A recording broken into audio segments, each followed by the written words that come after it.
আসসালামু আলাইকুম সবাইকে। কি অবস্থা সবার? আশা করি সবাই ভালো আছো, সুস্থ আছো এবং যে যেখানে আছো নিরাপদে আছো।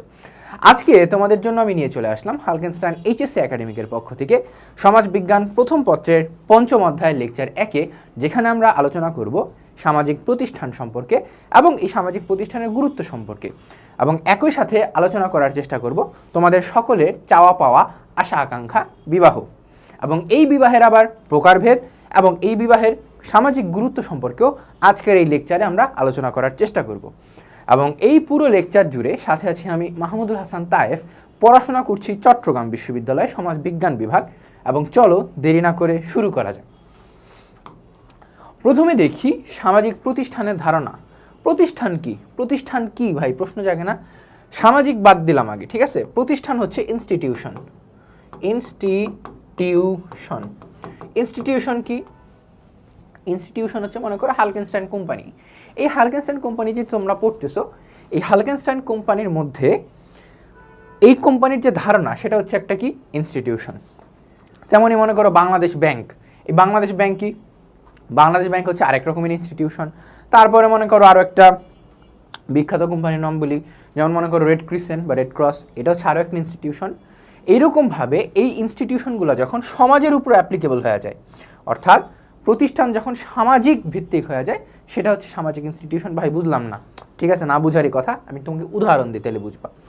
কিছু কিছু সামাজিক প্রতিষ্ঠান আছে, যেমন মনে করো আজকে যেটা পড়বো বিবাহ, বা মনে করো পরিবার, হ্যাঁ, বা মনে করো বিবাহ পরিবার, তারপর হচ্ছে মনে করো শিক্ষা, তারপর হচ্ছে মনে করো সামাজিকীকরণ, সামাজিকীকরণ, হ্যাঁ, তারপর মনে করো বিভিন্ন ধর্মীয় প্রতিষ্ঠান, এই ইত্যাদি বিষয়গুলো কি এক একটা হচ্ছে আমার কি সামাজিক প্রতিষ্ঠান। যে বিবাহ কি? সামাজিক প্রতিষ্ঠান, অর্থাৎ সমাজের মধ্যকার একটা প্রতিষ্ঠান। পরিবার কি? সমাজের মধ্যকার একটা প্রতিষ্ঠান। জ্ঞাতি সম্পর্ক, এটি কি সমাজের মধ্যকার একটা প্রতিষ্ঠান। ধর্মীয় প্রতিষ্ঠান, এটি কি সমাজের মধ্যকার একটা প্রতিষ্ঠান। যেমন কি মসজিদ, মন্দির, গির্জা, প্যাগোডা। বিদ্যালয়, এটি কি একটা সামাজিক প্রতিষ্ঠান। এই বিদ্যালয়ের অন্তর্ভুক্ত যে শিক্ষা, সেই শিক্ষাটা কি? এটা সামাজিক প্রতিষ্ঠান। পরিবারের মাধ্যমে মানুষ কি পায়? সামাজিকীকরণের প্রথম প্রাথমিক শিক্ষা পায়। এই সামাজিকীকরণটা কি? এটাও একটা সামাজিক প্রতিষ্ঠান। এবং এই পুরো সামাজিক প্রতিষ্ঠান নিয়ে চলো সামনে আমরা আলোচনা করার চেষ্টা করি। কি বলা হয়েছে? বলা হচ্ছে যে ইংরেজি ইনস্টিটিউশন শব্দের বাংলা শব্দ হচ্ছে প্রতিষ্ঠান, এবং সমাজের প্রচলিত বিভিন্ন রকমের বিধি, কর্মপদ্ধতি এবং সমাজের মধ্যে সে সম্পর্ক প্রতিষ্ঠিত রয়েছে। অর্থাৎ বিধি কি? বিধি হচ্ছে আমরা যা কাজ করি আর কি। কর্মপদ্ধতি কি? এই যে কাজটা করতেছি, এই কাজটা কি উপায়ে করতেছি সেটা। এবং সমাজের মধ্যে যে প্রতিষ্ঠিত সম্পর্ক আছে, মানুষের মধ্যে মানুষের যে সম্পর্ক, তোমার সাথে আমার যে সম্পর্ক, হ্যাঁ, বা হচ্ছে মনে করো তোমার সাথে আমার সম্পর্ক বাদ দেওয়া, মনে করো একজন হাজব্যান্ডের সাথে তার ওয়াইফের যে সম্পর্ক, অর্থাৎ প্রতিষ্ঠিত যে সম্পর্কগুলা, এই সম্পর্কগুলার আলটিমেট রূপই হচ্ছে আমার সামাজিক প্রতিষ্ঠান। অর্থাৎ সামাজিক প্রতিষ্ঠানের আমরা একটা ওভারঅল জেনারেল সংজ্ঞা শিখলাম, তারপরে আমরা বিস্তারিত বা হচ্ছে তোমার রেগুলার প্রামাণ্য সংজ্ঞার দিকে যাবো আস্তে আস্তে। অন্যভাবে বলা যায় সামাজিক রীতিনীতি প্রথা পদ্ধতির নানা রূপ, যার মধ্যে রয়েছে সুনির্দিষ্ট নিয়মাবলী। অর্থাৎ প্রথা পদ্ধতি এবং হচ্ছে রীতিনীতি। রীতিনীতি কি? যেগুলো আমরা পালন করি, এবং প্রথা পদ্ধতি হচ্ছে যেগুলো আমরা যুগ যুগ ধরে চলে আসছে। এইরকম প্রথা পদ্ধতি এবং রীতিনীতির যে সামাজিক বা সুনির্দিষ্ট নিয়মকানুন মেনে যখন একটা কার্যক্রম পরিচালনা করা হয়, তাই হচ্ছে সামাজিক প্রতিষ্ঠান। উদাহরণ হিসেবে মনে করো কি ভাই? বিবাহ। আজকের দিনে তুমি যদি বিয়ে করতে যাও, তোমার কি করা লাগবে? একবার হলুদ অনুষ্ঠান করা লাগবে, একবার হচ্ছে তোমার মেহেদি অনুষ্ঠান করা লাগবে, তারপর হচ্ছে কি, তারপরে বউ ভাত, তারপরে কি বলে রিসিপশন বলে, তারপর হচ্ছে বিয়ে। অর্থাৎ আলটিমেটলি একজন কাজী ডাক দিবে, তুমি কাজী ডাক দিয়ে তুমি বলবা কবুল, সে বলবে, অর্থাৎ সুনির্দিষ্ট নিয়মাবলীর মধ্য দিয়ে তোমাকে যাওয়া লাগবে। এবং এই কারণে এটা হচ্ছে তোমার কি সামাজিক প্রতিষ্ঠান। তারপর হচ্ছে মনে করো শিক্ষা। একটু আগে বললাম শিক্ষা কিভাবে। মনে করো তুমি আমার কাছে পড়তেছো, তুমি আমার কাছে পড়তেছো, এটার মধ্যে তোমার সুনির্দিষ্ট নিয়মাবলী কি? সুনির্দিষ্ট নিয়মাবলী হচ্ছে এরকম যে এই যে পড়তেছো পড়তেছো পড়তেছো পড়তেছো নিয়মের মধ্য দিয়ে পড়তেছো। যেমন যে তুমি একটু বই খাতা নিয়ে বসছো, পাশে আমার ক্লাস দেখার জন্য আমার ক্লাস নিয়ে বসছো, বা হচ্ছে আমার কাছে না পড়ে তুমি যখন ক্লাসে পড়াশোনা করো, তখন কি টিচারের দিকে তুমি তাকায় থাকো, একটু নোট করো, একটু বইয়ের দিকে দাগ দাও। এই বিষয়গুলো হচ্ছে প্রত্যেকটা সুনির্দিষ্ট নিয়মাবলী নিয়ে, ঠিক আছে। এরপর সাধারণ অর্থে প্রতিষ্ঠান বলতে সাধারণত কতকগুলো প্রতিষ্ঠিত কার্যপ্রণালীকে বোঝায়। এই প্রতিষ্ঠিত কার্যপ্রণালীগুলো কি কি? প্রতিষ্ঠিত কার্যপ্রণালী হচ্ছে যে এই যে কাজকর্মগুলো আছে, কার্যক্রমগুলো আছে, একটু আগে যেগুলো আমরা ব্যাখ্যা করে আসলাম। এরপর মূলত সামাজিক প্রতিষ্ঠান হলো সামাজিক কাঠামো ও যন্ত্র বিশেষ, অর্থাৎ সামাজিক প্রতিষ্ঠান কি? সামাজিক কাঠামো ও যন্ত্রবিশেষ যার মাধ্যমে মানুষ সমাজের প্রয়োজন মেটানোর জন্য বিভিন্ন ধরনের কার্যক্রম সংগঠিত করে এবং নিয়ন্ত্রিত করে ও বাস্তবায়িত করে। আধুনিক সমাজে উল্লেখযোগ্য প্রতিষ্ঠানগুলো হচ্ছে, মার্ক দ্যাট আউট, এই যে আমরা আসতেছি, পরিবার, শিক্ষা, ধর্ম, রাজনীতি, অর্থনীতি ইত্যাদি ইত্যাদি কি এক একটা ইন্ডিভিজুয়াল সামাজিক প্রতিষ্ঠান। ওকে, এরপর সমাজবিজ্ঞানী ম্যাকাইভার ও পেজ তাদের সোসাইটি নামক গ্রন্থে বলেন, এই গ্রন্থগুলোর নাম তোমাদের এমসিকিউ এর জন্য খুব বেশি পরিমাণে ইম্পর্টেন্ট। কিসের জন্য ইম্পর্টেন্ট? এমসিকিউ এর জন্য। কি বলছেন? যে প্রতিষ্ঠান হলো সেসব প্রতিষ্ঠিত কর্মপদ্ধতি যার মাধ্যমে গোষ্ঠীর কার্যাবলীর বৈশিষ্ট্য প্রতিফলিত হয়, এবং এই সংজ্ঞাটা তোমরা মুখস্থ করে রাখতে পারো, তোমাদের উপকার হবে। এরপর হার্টন এবং হান্ট তাদের সোশিওলজি গ্রন্থে বলেন, অ্যাগেইন গ্রন্থের নামগুলো কিসের জন্য ইম্পর্টেন্ট? এমসিকিউর জন্য ইম্পর্টেন্ট, ঠিক আছে? গ্রন্থের নামগুলো মনে রাখা লাগবে। কি বলে? যে সামাজিক প্রতিষ্ঠানের ধারণা ব্যাখ্যা করতে গিয়ে বলেন, সামাজিক প্রতিষ্ঠান হলো বিভিন্ন সম্পর্কের এক সুসংগঠিত ব্যবস্থা। বিভিন্ন সম্পর্কের এক সুসংগঠিত ব্যবস্থা। মনে করো রাজনৈতিক সামাজিক একটা মানে রাজনীতি কি? রাজনৈতিক প্রতিষ্ঠান হচ্ছে সামাজিক একটা প্রতিষ্ঠানের একটা অংশ। তোমার সাথে তোমার অমুক ভাই, অমুক নেতার যেটা সুসম্পর্ক আছে, ভাই ডাক দিলে রাত 3টা বাজে হইলো আমাকে দৌড়াইতে হবে। আমি তোমাকে শিক্ষক হিসেবে মনে করো যদি বলি যে আজকে দিনে তুমি রেস্ট নাও, হ্যাঁ, ঈদের দিন তোমাকে পড়াশোনা করা লাগবে না, এই যে তোমাকে শিক্ষক হিসেবে আমি উপদেশ দিলাম, তুমি সেটা পালন করলা, এই বিষয়গুলো কি কি? এই বিষয়গুলো হচ্ছে আমার বিভিন্ন সুসম্পর্কের বা বিভিন্ন সম্পর্কের সুসংগঠিত ব্যবস্থা। অর্থাৎ শিক্ষক হিসেবে তুমি আমার কথাগুলো শোনার চেষ্টা করতেছো, একজন রাজনৈতিক নেতা যখন তার কর্মীকে বলে এই কাজ করতে হবে, সে তখন সেটা করেই ছাড়ে, এই বিষয়গুলো তোমাকে মাথায় রাখতে হবে। এরপর যার মাধ্যমে মানুষ কিছু মৌলিক প্রয়োজন পূরণ করে থাকে। মৌলিক প্রয়োজন কি? মনে করো তুমি নেতার পিছনে ছুটতেছো কেন? তুমি টাকা পাবা। তুমি আমার কথা কেন শুনতেছো ঘন্টার পর ঘন্টা দাঁড়ায়? কারণ তুমি এখান থেকে GPA 5 আশা করতেছো। অর্থাৎ প্রত্যেকটা জিনিসের পিছনে কিছু মৌলিক প্রয়োজন আছে। তারপর মনে করো মানুষ বিবাহ কেন করতেছে? কারণ যাতে সে পরিবার গঠন করতে পারে। মানুষ পরিবার কেন গঠন করতেছে?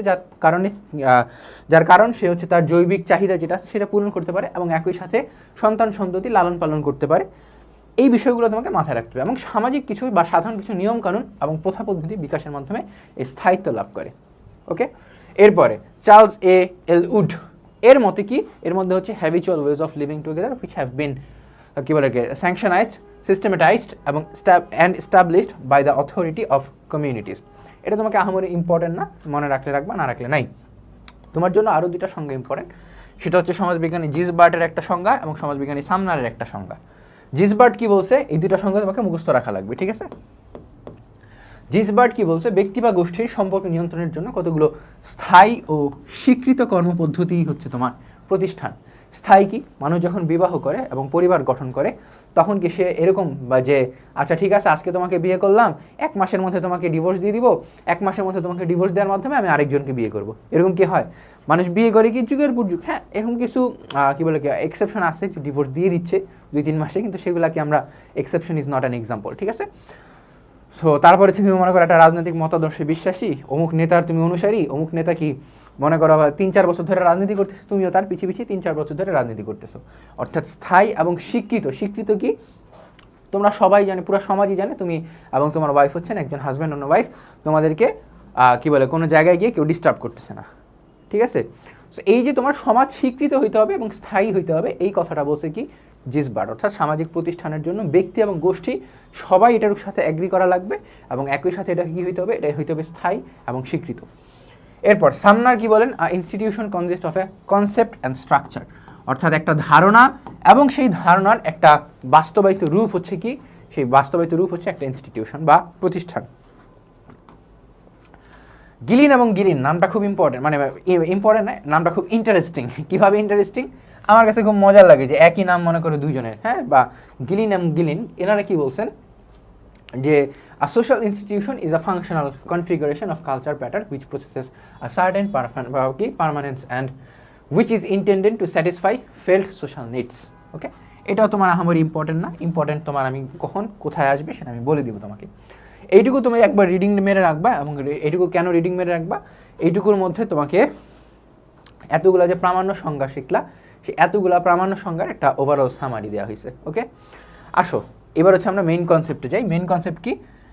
এতগুলো সংজ্ঞা যে আমরা বিশ্লেষণ করলাম, তাহলে সামাজিক প্রতিষ্ঠান এতগুলো সংজ্ঞা বিশ্লেষণ করে আমরা কি পাই? আলটিমেটলি পাই হচ্ছে সামাজিক প্রথা ও সংস্কারের উপর প্রতিষ্ঠিত। অর্থাৎ এই বিষয়গুলো আছে যে এই যে তোমার মনে করো বিবাহ, পরিবার, তারপর হচ্ছে ধর্মীয় শিক্ষা, রাজনৈতিক শিক্ষা, বা হচ্ছে তোমার মনে করো এই যে শিক্ষা ইন জেনারেল, বিদ্যালয়, প্রতিষ্ঠান, তো এই বিষয়গুলো কি একটা প্রথা ও সংস্কারের উপর প্রতিষ্ঠিত। যে প্রথা ও সংস্কার কি, তুমি মনে করো জিপিএ 5 এর জন্য পড়াশোনা করতেছো, এই যে জিপিএ 5 সিস্টেম, এই সিস্টেমটা কি একটা সংস্কার এবং প্রথার উপর দাঁড় করানো। জিপিএ 5 না পাইলে তুমি ভার্সিটিতে ঠিকমতো পরীক্ষা দিতে পারবে না, অনেক ক্ষেত্রে অ্যাপ্লাই করারও যোগ্যতা তোমার থাকবে না, সব ভার্সিটিতে না, বেশিরভাগ ভার্সিটিতে পারা যায়, ঠিক আছে। সো মানে ওভারঅল তুমি কম্পিটিশন থেকে আগেই পিছিয়ে যাবা। এই বিষয়গুলো কি, এই বিষয়গুলো হচ্ছে প্রথা ও সংস্কার। এবং এই প্রতিষ্ঠানসমূহ মোটামুটিভাবে স্থায়ী ও বিমূর্ত। স্থায়ী ও বিমূর্ত কীভাবে, মনে করো জিপিএ 5 তুমি পাবা, আমি তোমার উদাহরণ দিয়ে বলতেছি, হ্যাঁ। এই যে মনে করো জিপিএ 5 সিস্টেম চালু হয়েছে মনে করো 2012-13 ওই শিক্ষাবর্ষ থেকে আর কি। তো 13 সাল থেকে আজকে 24 সাল, মনে করো প্রায় 10-12 বছর ধরে তোমার এই যে জিপিএ 5 সিস্টেম সেটা চলতেছে।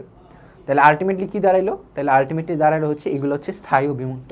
অ্যাগেইন আমি উদাহরণ দিয়েছিলাম ডিভোর্সের যে কথাটা, যে বিয়ে হইলে কি তুমি নগদে 1-2 মাসের মধ্যে ডিভোর্স দিয়ে দিবা না, বিয়ে হওয়ার উদ্দেশ্য হচ্ছে সারা জীবন একসাথে হাতে হাত ধরে চলার কারণ। ওকে, সমাজের মানুষকে নিয়ন্ত্রণ করার বিশেষ কৌশল, সমাজের মানুষকে নিয়ন্ত্রণ করার বিশেষ কৌশল কীভাবে, এটা যে তুমি আজকের দিনে পড়াশোনা করতেছো ভালো স্টুডেন্ট হওয়ার জন্য, ভালো স্টুডেন্ট হওয়ার মাপকাঠি কি, ভালো স্টুডেন্ট হওয়ার মাপকাঠি হচ্ছে তুমি জিপিএ 5 পাবা, পরবর্তীতে কোনো একটা প্রতিষ্ঠিত বিশ্ববিদ্যালয়ে চান্স পাবা। কিন্তু এই যে তোমার মাপকাঠি, হ্যাঁ, মানুষকে নিয়ন্ত্রণ করা মাপকাঠি, এই মাপকাঠিটা নিয়ন্ত্রণ কিভাবে করতেছে, ভাই ঠিক আছে চান্স পেলাম তো কী হয়েছে, নিয়ন্ত্রণ হচ্ছে এই জায়গাটা পর্যন্ত পৌঁছানোর জন্য তোমাকে একটা নির্দিষ্ট রুটিন মেনে চলতে হবে। যে না, তুমি সকালবেলা উঠতেছো, স্কুল কলেজের ক্লাস করতেছো, হালকেনস্টাইনের ক্লাস করতেছো, এবং হালকেনস্টাইনের ক্লাস করার পর দিনের একটা নির্দিষ্ট সময় ধরে তুমি কী করতেছো, নির্দিষ্ট সময় ধরে তুমি নিচের টেবিলে বসে পড়াশোনা করতেছো। অর্থাৎ আলটিমেটলি কী বিষয়টা মানুষকে নিয়ন্ত্রণ করতে পারে এই সামাজিক প্রতিষ্ঠানগুলো। আমি ধর্ম নিয়ে উদাহরণ দিই, প্রত্যেক শুক্রবার কী করতেছো, তুমি নামাজ পড়তে যাচ্ছ, জুম্মার নামাজ। এছাড়াও যারা 5 ওয়াক্ত নামাজ পড়ো তাদের জন্য তো অবশ্যই অনেক অনেক ভালো। এছাড়াও মনে করো তুমি কী করতেছো, এছাড়া তুমি মনে করতেছো যে জুম্মার নামাজ পড়ার পাশাপাশি তুমি যারা হিন্দু আছো তাদের মনে করো পূজা অর্চনা করতেছো, বা হচ্ছে তোমার যারা খ্রিস্টান আছো তারা প্রতি রবিবার চার্চে যাচ্ছ। এই কাজগুলো মানুষকে নিয়ন্ত্রণ করে যে না, তুমি ধর্মের দিকে আসো, ধর্ম বলছে একটা কাজ করা খারাপ, এবং তুমি সেই খারাপ কাজ থেকে বিরত আসো। তাহলে আলটিমেটলি কি, এই পুরা সামাজিক প্রতিষ্ঠানগুলো মানুষকে নিয়ন্ত্রণ করতেছে।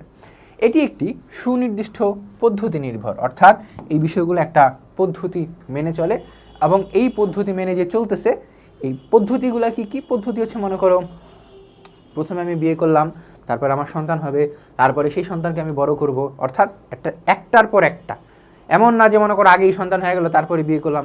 এটা করে, অনেকে করে, কিন্তু মানে পদ্ধতিগুলো কি সমাজ স্বীকৃত পদ্ধতি হচ্ছে তুমি আগে বিয়ে করবে, তারপরে তোমার কি হবে, তারপরে তোমার বাচ্চা হবে। এরপর সামাজিক প্রতিষ্ঠানের গুরুত্ব, সামাজিক প্রতিষ্ঠানের গুরুত্বগুলো কি সামাজিক প্রতিষ্ঠানের জন্য তোমার কি, এই যে চতুর্থ অধ্যায়ের মধ্যে এখানে আলোচনা করা হয়েছে, চতুর্থ অধ্যায়ের মধ্যে যে আজ আলোচনা করা হয়েছে সেগুলোর মধ্যে একটা সংজ্ঞা আমরা দেখব, যে সামাজিক প্রতিষ্ঠান হচ্ছে রীতিনীতি প্রথা পদ্ধতির নানা রূপ, যার রয়েছে সুনির্দিষ্ট নিয়মাবলী। অর্থাৎ এগুলা কি এক একটা রীতিনীতি এবং এক একটা প্রথা পদ্ধতি, যার রয়েছে সুনির্দিষ্ট নিয়মাবলী।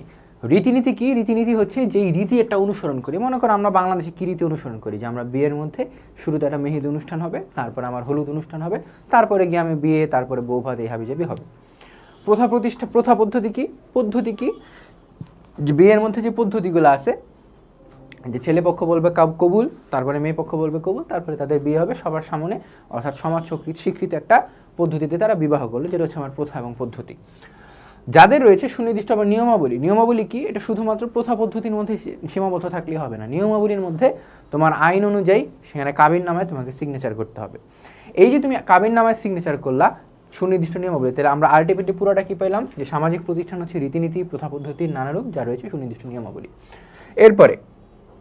এরপরে কি সামাজিক প্রতিষ্ঠানের সমাজের মানুষের নিরাপত্তা, নারী পুরুষের বৈধ সম্পর্ক, সন্তান লালন পালন, সমাজের শান্তি শৃঙ্খলা রক্ষা, শিক্ষা বিস্তার ইত্যাদি প্রয়োজন পূরণের ক্ষেত্রে সামাজিক প্রতিষ্ঠানগুলো গুরুত্বপূর্ণ ভূমিকা পালন করে। অর্থাৎ সামাজিক প্রতিষ্ঠানগুলো কি একটা গুরুত্বপূর্ণ ভূমিকা পালন করে সেগুলো একটা সামারি আমরা দেখে নিলাম। তারপরে আসো পরিবার ও বিবাহ, দুইটি সামাজিক প্রতিষ্ঠান, এবং সামাজিক প্রতিষ্ঠানের এই দুইটার গুরুত্ব কি, পরিবার ও বিবাহের গুরুত্ব হচ্ছে এই দুইটাই মানুষকে তার প্রাথমিক যে সামাজিকীকরণ আছে সেই সামাজিকীকরণে সহায়তা করে। মানুষকে একটা প্রাথমিক অর্থনৈতিক নিরাপত্তা দেয় কে, পরিবার। অর্থাৎ তোমার বাবা তোমার কি ভরণ পোষণের দায়িত্ব বহন করতেছে, বা তোমার মাও করতে পারে, সমস্যা নেই। তারপর শিশুর ছোটবেলা থেকে লালন পালন, বিকাশ, সামাজিকীকরণ এবং সেই শিশুকে সমাজের যোগ্য করে তোলা, সকল কাজগুলোকে করে পরিবার ও বিবাহ করে। তাহলে সমাজের মধ্যে টিকে থাকার জন্য এই পরিবার এবং বিবাহ উভয়ের গুরুত্ব খুব বেশি পরিমাণে অপরিসীম। ঠিক আছে, উত্তরে মানে তোমার যদি এই দুটো অপশন আসে কি লিখবা, যে সমাজের মধ্যে সামাজিক প্রতিষ্ঠান হিসেবে পরিবার ও বিবাহ এই দুয়ের গুরুত্ব অপরিসীম। এরপর হচ্ছে শিক্ষা একটি সামাজিক প্রতিষ্ঠান। পরের পয়েন্ট হচ্ছে শিক্ষা। শিক্ষা কি? শিক্ষা হচ্ছে মানুষের মধ্যে মনুষ্যত্ববোধ জাগ্রত করতে সহায়তা করে এবং এই শিক্ষার দ্বারাই মানুষ নিয়মানুবর্তী হয়ে ওঠে এবং এই শিক্ষার মাধ্যমে মানুষ সমাজের মধ্যে স্টাবলিশড হওয়া যে কনসেপ্টটা, এই যে মনে করো তুমি পড়াশোনা করতেছো কেন? যে ভাই আমি এইচএসসিতে জিপিএ 5 পাবো, কোনো একটা প্রতিষ্ঠিত বিশ্ববিদ্যালয়ে চান্স পাবো, সেই প্রতিষ্ঠিত বিশ্ববিদ্যালয় থেকে কোনো একটা সার্টিফিকেট নিয়ে বের হওয়ার পর আমি কি করব, তোমার ভবিষ্যতে বিসিএস ক্যাডার হওয়ার আমার একটা টার্গেট আছে বা আমি বিদেশে চলে যাবো আর কি। তো এই যে তোমার একটা আলটিমেট গোল আছে, সেই গোল পূরণ করতে গিয়ে সহায়তা করবে শিক্ষা এবং মানুষকে মানুষের মতো গড়ে তোলা। যেটা শিক্ষার একমাত্র উদ্দেশ্য হচ্ছে মানুষের মধ্যে একটা ইতিবাচক পরিবর্তন আনা। অর্থাৎ তুমি আগে যদি একটু মনে করো ডাম ছিলা, এখন বর্তমানে মনে করো একটু চালাক চতুর বা হচ্ছে সমাজের সাথে ভালোভাবে খাপ খাইয়ে নেওয়ার যে অ্যাবিলিটিটা আছে, সেই অ্যাবিলিটি তোমাকে দিবে হচ্ছে শিক্ষা। আসো ভিতরে আমরা কি দেখতে পারি, ভিতরের মধ্যে আমার এতটুকু দরকার আছে যে শিক্ষার মাধ্যমে শিক্ষার প্রকৃত বাস্তব অলংকারিক ও ব্যবহারিক উভয়ের উদ্দেশ্য সাধিত হবে। অর্থাৎ মানুষের যে বিকাশ করার জন্য, বিকশিত হওয়ার জন্য প্রকৃত বাস্তব, অর্থাৎ আমি শুধুমাত্র তাত্ত্বিকভাবে পড়লেই হবে না, বাস্তব জীবনে আমার শিক্ষা যাতে ভালোভাবে ফুটিয়ে তোলে, শিক্ষা সেই সামাজিকীকরণে বা সামাজিক প্রতিষ্ঠান হিসেবে সেই দায়িত্বটা পালন করে। অলংকারিক ও হচ্ছে তোমার কি ব্যবহারিক, যে শুধুমাত্র আমি সারাদিন মুখের মধ্যে বুলি আওড়াইতেছি যে মানুষের সেবা করো, মানুষের উপকার করো, তাইলে হবে না, সে তোমাকে কি করতে হবে, ব্যবহারিকভাবে নিজে সেটার দৃষ্টান্ত স্থাপন করতে হবে এবং সামাজিক প্রতিষ্ঠান হিসেবে তাই শিক্ষার গুরুত্ব অপরিসীম। এরপর সাংস্কৃতিক প্রতিষ্ঠান সামাজিক প্রতিষ্ঠানের আওতাভুক্ত। তাহলে সাংস্কৃতিক প্রতিষ্ঠান নিয়ে তুমি একটা কথা বলতে পারো। সাংস্কৃতিক প্রতিষ্ঠান কি? সাংস্কৃতিক প্রতিষ্ঠান হচ্ছে মনে করো শিল্পকলা, নাট্যমঞ্চ, ক্রিকেট, তারপর বিভিন্ন রকমের খেলাধুলা, তারপর হচ্ছে মনে করো সংস্কৃতির ক্ষেত্রে আরও কি, যে দেখো সাহিত্য সংঘ, সঙ্গীত চর্চা, চিত্রকলা, ক্রীড়া সংঘ, এই বিষয়গুলো হচ্ছে তোমার সাংস্কৃতিক প্রতিষ্ঠান। এবং মনে করো যে ছেলেটা নেশা করে এবং যে ছেলেটা নেশা করে না, এই দুটোর মধ্যে পার্থক্য কি? পার্থক্য হচ্ছে একজন নিজের যে ফ্রি টাইমটা আছে সেই ফ্রি টাইমটার মধ্যে একলা থাকে এবং বিষণ্ণতায় ভোগে, আরেকজন হচ্ছে সেই সময়টার মধ্যে মনে করে কোনো একটা এক্সট্রা কারিকুলার অ্যাক্টিভিটিস করে, হইতে পারে কোনো একটা ক্লাব করে, হইতে পারে সে কোনো মনে করো মাঠের মধ্যে ক্রিকেট খেলে, ফুটবল খেলে, বা হইতে পারে সে সঙ্গীত চর্চা করে। অর্থাৎ এক্সট্রা কারিকুলার অ্যাক্টিভিটিস মানুষকে মাদক থেকে দূরে রাখে, এক্সট্রা কারিকুলার অ্যাক্টিভিটিস বা সাংস্কৃতিক যে প্রতিষ্ঠানসমূহ আছে সেই বিষয়গুলো মানুষকে বিষণ্ণতা থেকে দূরে রাখে। এই এক্সট্রা কারিকুলার অ্যাক্টিভিটিস বা সাংস্কৃতিক প্রতিষ্ঠানগুলো মানুষকে কী বলে এটাকে, মানুষ হিসেবে বিকশিত হতে সহায়তা করে। কারণ মনে করো তুমি একটা ক্লাবের মধ্যে আসো এবং সেই ক্লাবের মধ্যে একটা লিডিং পজিশনে গেলা, তাহলে এই এক্সট্রা কারিকুলার অ্যাক্টিভিটি বা সাংস্কৃতিক প্রতিষ্ঠান তোমাকে কী হলো, তোমার ভিতরের যে লিডারশিপ স্কিলটা আছে সেই লিডারশিপ স্কিল ডেভেলপ করার জন্য সহায়তা করতেছে। ঠিক আছে, এরপর সামাজিক প্রতিষ্ঠান ব্যক্তির আচার আচরণ, নিরাপত্তা, নারী পুরুষের বৈধ সম্পর্ক, শিক্ষা, প্রয়োজনীয় জ্ঞান, মূল্যবোধ দৃষ্টিভঙ্গির বিকাশ সাধন করতে পারে। অর্থাৎ আচ্ছা আরেকটা ভালো কথা তোমাদেরকে বলে নেই, এই বিষয়টা হচ্ছে যে এই সামাজিক প্রতিষ্ঠানের গুরুত্ব, এই গুরুত্বটা তোমার গ বা হচ্ছে ঘ মার্কে আসতে পারে। গ এবং ঘ মার্কের জন্য এটা ইম্পর্টেন্ট। ঠিক আছে, এরপর আচার আচরণ, নিরাপত্তা, মানুষের কি আচার আচরণের যে দৃষ্টিভঙ্গির পজিটিভ চেঞ্জ, সেই পজিটিভ চেঞ্জটা আনে কি? পজিটিভ চেঞ্জটা আনে হচ্ছে আচার আচরণ। মানুষের নিরাপত্তা দেয় কে? এই সামাজিক প্রতিষ্ঠান। সামাজিক প্রতিষ্ঠানের মধ্যে মনে করো গ্রাম পর্যায়ে তুমি যদি বলো মনে করো পঞ্চায়েত, বা হচ্ছে মনে করো একটা শিশু কিশোর সংঘ, যে জায়গার মধ্যে তোমার ইফটিজিংকে প্রতিহত করা হয়, তাহলে মানুষের নিরাপত্তা বিকাশে পরোক্ষভাবে হলেও সহায়তা করে হচ্ছে এই সামাজিক প্রতিষ্ঠান। নারী পুরুষের বৈধ সম্পর্ক কীভাবে হয়? সেটা হচ্ছে বিবাহের মাধ্যমে, পরিবার গঠনের মাধ্যমে। শিক্ষা কি? শিক্ষা হচ্ছে মানুষের মধ্যে মনুষ্যত্ববোধ জাগ্রত করে। প্রয়োজনীয় জ্ঞান কি? সেই প্রয়োজনীয় জ্ঞান হচ্ছে তুমি সমাজে মানুষের মতো মানুষ অর্জন এবং সমাজের মধ্যে ভালোভাবে খাপ খাইয়ে নেওয়ার জন্য যে জ্ঞানটা প্রয়োজন সেটা হচ্ছে আমার প্রয়োজনীয় জ্ঞান। এরপরে কি? মূল্যবোধ দৃষ্টিভঙ্গির বিকাশ। মূল্যবোধ দৃষ্টিভঙ্গির বিকাশ কি? মানুষের মধ্যে মনে করে একটা ভিতরে মূল্যবোধ আছে এবং এই মূল্যবোধটা জাগ্রত করা, এই মূল্যবোধটাকে বিকশিত করা, এই সকল কিছু দায়িত্ব পালন করে হচ্ছে এই সামাজিক প্রতিষ্ঠান, যার মধ্যে মনে করো সাংস্কৃতিক প্রতিষ্ঠান কিন্তু অন্যতম ছিল। আমরা বলছিলাম যে আগের এই মানুষের দৃষ্টিভঙ্গির পরিবর্তন এবং মূল্যবোধের বিকাশ, এই বিকাশ করার জন্য হচ্ছে তোমার সবচেয়ে বেশি ভূমিকা পালন করে সাংস্কৃতিক প্রতিষ্ঠান। এরপরে সামাজিক প্রতিষ্ঠান মানুষের মধ্যে নীতিবোধ, গঠনমূলক চরিত্র বিকাশের ক্ষেত্রেও জনগণকে সঠিকভাবে পরিচালিত হতে সহায়তা করে। অর্থাৎ মানুষের মধ্যে একটা নীতিবোধ আছে। নীতিবোধটা কি? মনে করো তোমার ভিতরে বা আমার ভিতরে নীতিবোধ আছে যে না, রাস্তাটা কুকুর দেখলে তাকে ইট বা ঢিল ছুঁড়ে মারা যাবে না। এই যে নীতিবোধ, সেই নীতিবোধটা আসে কোত্থেকে? বা হচ্ছে মূল্যবোধ বা আদর্শ বিশ্বাস কাছাকাছি সেম কথা। এই বোধটা আসে হচ্ছে তুমি সামাজিক প্রতিষ্ঠানের মধ্যে আসো এবং তোমার পরিবার তোমাকে বলতেছে না এই কাজ করা যাবে না। গঠনমূলক চরিত্র কি, মনে করো তুমি একসাথে 3টা মেয়েকে ডাবল টাইমিং না ট্রিপল টাইমিং করো আর কি, কেউ করিও না, ঠিক আছে, কেউ করিও না, সবাই লয়াল থেকো। যাই হোক, মনে করো ট্রিপল টাইমিং তুমি করো বা ডাবল টাইমিং করো, এই বিষয়টা হচ্ছে তোমার নিজের চরিত্র হিসেবে তোমাকে নিচের দিকে নিয়ে যায়, অর্থাৎ তুমি ক্যারেক্টারলেস হয়ে পড়ো। এবং সামাজিক প্রতিষ্ঠান, তোমার পরিবার তোমাকে শিক্ষা দেয় যে না লয়াল থাকতে হবে, তোমার আশেপাশের ধর্ম বা ধর্মীয় প্রতিষ্ঠান তোমাকে শিক্ষা দেয় তোমাকে লয়াল থাকতে হবে, তোমার আশেপাশের যে সাংস্কৃতিক প্রতিষ্ঠানগুলো আছে সেগুলো তোমাকে শিক্ষা দিচ্ছে যে তোমাকে লয়াল থাকতে হবে। তোমার শিক্ষা হইতে পারে সেটা পারিবারিক শিক্ষা বা হচ্ছে তোমার বিদ্যালয় বা প্রাতিষ্ঠানিক শিক্ষা, এই সকল কিছু তোমাকে শিক্ষা দেয় তোমাকে লয়াল থাকতে হবে। তাহলে আলটিমেটলি তোমাকে সামাজিক প্রতিষ্ঠান কী করলো, সামাজিক প্রতিষ্ঠান তোমাকে গঠনমূলক চরিত্র বিকাশের জন্য সহায়তা করলো। এবং এই যে গঠনমূলক চরিত্র এবং হচ্ছে নীতিবোধ, এই দুইটার জন্য হইলো তোমাকে সামাজিক প্রতিষ্ঠানের গুরুত্ব আমাদের অপরিসীম। ওকে, এরপর সামাজিক প্রতিষ্ঠান মানব সমাজের নিরাপত্তা ও স্থায়িত্ব সংরক্ষণের ক্ষেত্রে গুরুত্বপূর্ণ। মানব সমাজের নিরাপত্তা কিভাবে, তুমি যখন একটা সাংস্কৃতিক মনে করো কিছুদিন আগে, হ্যাঁ, আমাদের যখন বিপ্লবী সরকার আসলো জুলাই বিপ্লবের পরে, সেই মাঝখানের সময়টুকুর মধ্যে কী হলো, সারা দেশের মধ্যে ডাকাত বেড়ে গেল। তখন কী হলো, বিভিন্ন স্থানীয় সংঘগুলো আছে বা যুব সংঘ, যুব উন্নয়ন সংঘ, ক্রীড়া সংঘ, এরা একসাথে বসলো, একসাথে বসা তোমার নিজেদের এলাকা নিজেরাই পাহারা দিত। আর যেখানে পুলিশ অ্যাবসেন্ট সেখানে আমরা নিজেরাই পাহারা দিব। তো এই যে তোমার নিজেদের নিরাপত্তা তারা নিজেরা নিশ্চিত করলো, তাহলে মানব সমাজের নিরাপত্তা স্থায়ী সংঘ বা বিভিন্ন মাইক থেকে, মসজিদের মাইক থেকে বলা হচ্ছে যে আপনারা ঘর থেকে বের হন, ডাকাত আসছে। তাহলে সেই ধর্মীয় প্রতিষ্ঠানও কিন্তু আলটিমেটলি কি একটা সামাজিক প্রতিষ্ঠান। তাহলে মানুষের নিরাপত্তা এবং স্থায়িত্ব সংরক্ষণ, মানুষ যাতে মানুষ হিসেবে আরও বেশি দিন বাঁচতে পারে, মানুষ যাতে মানুষ হিসেবে কী বলে নিজেদের নিরাপত্তা নিশ্চিতকরণের পাশাপাশি একসাথে মিলেমিশে থাকার যে বন্ডিং, সেই বিষয়টা যাতে নিশ্চিত হইতে পারে, সেই কারণে হচ্ছে মানুষের নিরাপত্তা স্থায়িত্ব সংরক্ষণের জন্য হচ্ছে কি আমাদের সামাজিক প্রতিষ্ঠানের গুরুত্ব অপরিসীম। এরপর সামাজিক প্রতিষ্ঠান সমাজের জনগণের মধ্যে সম্পর্ক, নিয়মনীতি প্রতিষ্ঠার মাধ্যমে জনগণকে একে অপরের সাথে সম্পৃক্ত এবং যাবতীয় উন্নয়নে সকলকে সুনির্দিষ্ট পথে পরিচালিত করা আছে। এত কিছু লাগবে না, আমি তোমাকে এতটুকু দাগা দিই যে জনগণের মধ্যে সম্পর্ক, নিয়মনীতি প্রতিষ্ঠা। সমাজের মধ্যে তুমি আমাকে কোনোদিন চিন্তাও না, জানতাও না, চেহারাও দেখো নাই, জাস্ট কথার কথা আর কি। তুমি আমাকে চেহারা দেখলা না, তুমি আমাকে যে একজন আননোন পার্সন হিসেবে বর্তমানে দেখতেছো, তার একমাত্র কারণ কি? তার একমাত্র কারণ হচ্ছে একটা সামাজিক প্রতিষ্ঠান। তুমি শিক্ষা নিতে আসছো, তুমি হালকেনস্টাইন প্রতিষ্ঠান, অর্থাৎ প্রতিষ্ঠান হচ্ছে এই ক্ষেত্রে হালকেনস্টাইন, এবং সামাজিক প্রতিষ্ঠান কি তোমার আর আমার মধ্যে যে সম্পর্ক, শিক্ষক ছাত্রের একটা সম্পর্ক। এই যে তুমি আমাকে ডাকতেছো, ভাইয়া আপনি এই ক্লাসটা এইভাবে না নিয়ে এইভাবে নিলে উপকার হয়, ভাইয়া আপনি আমাকে কী বলে দাগানো বইটা ভালোভাবে প্রোভাইড করেন। এই যে তুমি আমার কাছে রিকোয়েস্টগুলো করতেছো, এই রিকোয়েস্টগুলোর প্রেক্ষিতে আমি কী করতেছি, এই রিকোয়েস্টগুলোর প্রেক্ষিতে আমি স্টেপ নিচ্ছি এবং আমি হচ্ছে আমার ক্লাসের কোয়ালিটি বাড়ানোর চেষ্টা করতেছি, বা আমি তোমাকে সময় মতো দাগানো বইগুলো পৌঁছে দিচ্ছি। এই যে তোমার আর আমার মধ্যে যে সম্পর্কগুলো হইলো, এই সম্পর্কের কারণে হচ্ছে জনগণের মধ্যে সম্পর্ক ও যে নীতি আছে সেই নীতি প্রতিষ্ঠা করতে সহায়তা করে কি আমাদের সামাজিক প্রতিষ্ঠানগুলো আছে। আচ্ছা, তারপরে হচ্ছে সামাজিক প্রতিষ্ঠানে জনগণের মধ্যে সৌজন্যবোধ সৃষ্টি করে এবং এই যে জনগণ আছে সেই জনগণের সামাজিকতার উন্মেষ ঘটায়। সৌজন্যবোধ কি আর সামাজিকতা কি? সৌজন্যবোধ হচ্ছে, মনে করো তুমি আমার সাথে গ্রিট করতে আসো যে ভাইয়া কী খবর, সবার আগে করবা হাতটা বাড়া দিবা, ভাই হ্যান্ডশেক করেন। এই যে এটা হচ্ছে সৌজন্যতা বোধ। বা হচ্ছে মনে করো তুমি তোমার কোনো চাচাকে দেখলে কী করবা, সবার আগে চাচা আসসালামু আলাইকুম, কেমন আছেন আপনি। এই যে সৌজন্যতা বোধ, অর্থাৎ নিজের সাথে আরেকজনের যখন ইন্টারাকশন হবে, সেই ইন্টারাকশনের সময় তুমি যে কুশল বিনিময় করলে সেটা হচ্ছে সৌজন্যতা বোধ। আর সামাজিকতার উন্মেষ কি? সামাজিকতার উন্মেষ হচ্ছে, সামাজিকতাটা বুঝি, উন্মেষ তো বুঝি আমরা।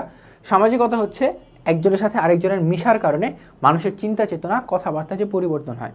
মনে করো তুমি একজন শিশু, তোমাকে জন্মগ্রহণ করানো হয়েছে মাত্র, এবং তুমি জন্মগ্রহণের পর তোমার বাবা মা ডিসাইড করলো যে তোমাকে একটা গোডাউনের মধ্যে রেখে দেওয়া হবে, যেখানে তুমি কোনো মানুষের দেখা সাক্ষাৎ পাবে না, শুধুমাত্র 3 বেলা তোমাকে খাবার দেওয়া হবে।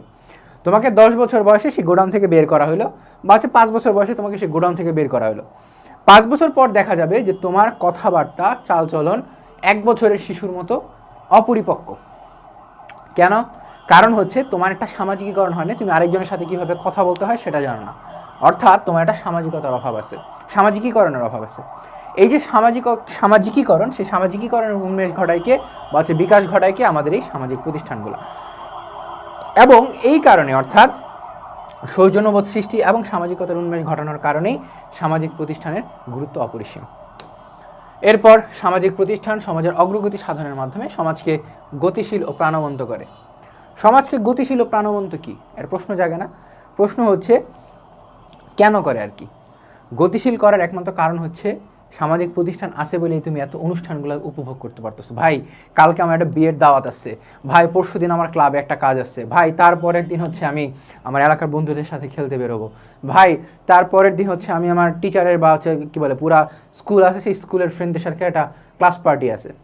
এই যে বিভিন্ন বিষয়গুলা তোমার জীবনকে খুব গতিশীল করে, আনন্দময় করে এবং তোমার জীবনকে করে কি প্রাণবন্ত। নাইলে কি হইতো, ভাই আমার কোনো ফ্রেন্ড সার্কেল থাকে না, তোমাদের মধ্যে কিছু ফ্রেন্ড দেখবা যে তার কোনো ফ্রেন্ড সার্কেল নাই, সে কোনো ক্লাবে জয়েন করে না, সে শুধু ক্লাসে আসে, কোনো দিয়ে বসে থাকে, চুপচাপ মনে করো মন খারাপ করে বসে থাকে, মন খারাপ করে বসে থাকার পর সে হচ্ছে আস্তির উপর বেড়ে চলে যায়। তার আলটিমেটলি কী হলো, সামাজিক প্রতিষ্ঠান না থাকার কারণে তারও কিন্তু একটা সামাজিক প্রতিষ্ঠান হবে ভবিষ্যতে, সেও কিন্তু কি বিবাহ করবে, পরিবার করবে, অর্থাৎ সে নিজে বিয়ের দাওয়াত খাচ্ছে পরিবারের সাথে গিয়ে।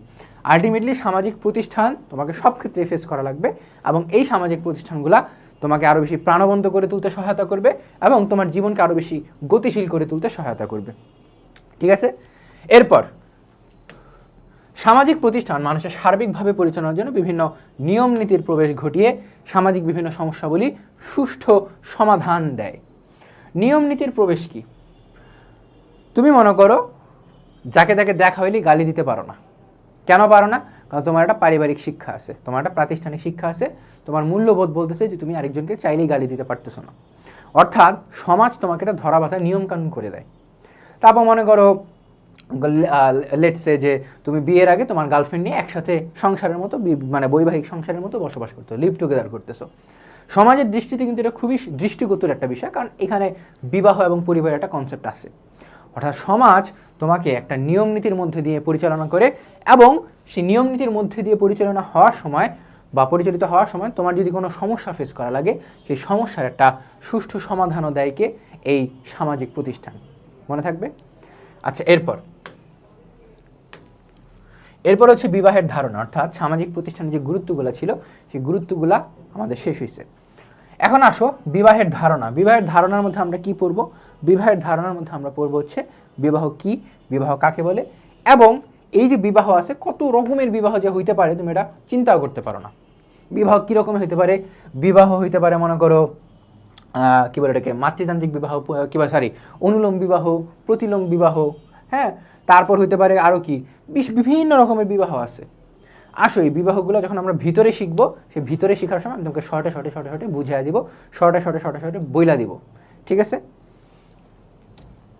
প্রথমে দেখি বিবাহ একটি সামাজিক প্রতিষ্ঠান, স্বামী এবং স্ত্রীর মধ্যে বৈধ যৌনাচার এবং সন্তান উৎপাদন ও লালন পালনের জন্য ধর্মের অনুমোদন এবং আইনের সমন্বয়ে যে চুক্তি হয় তাই বিবাহ।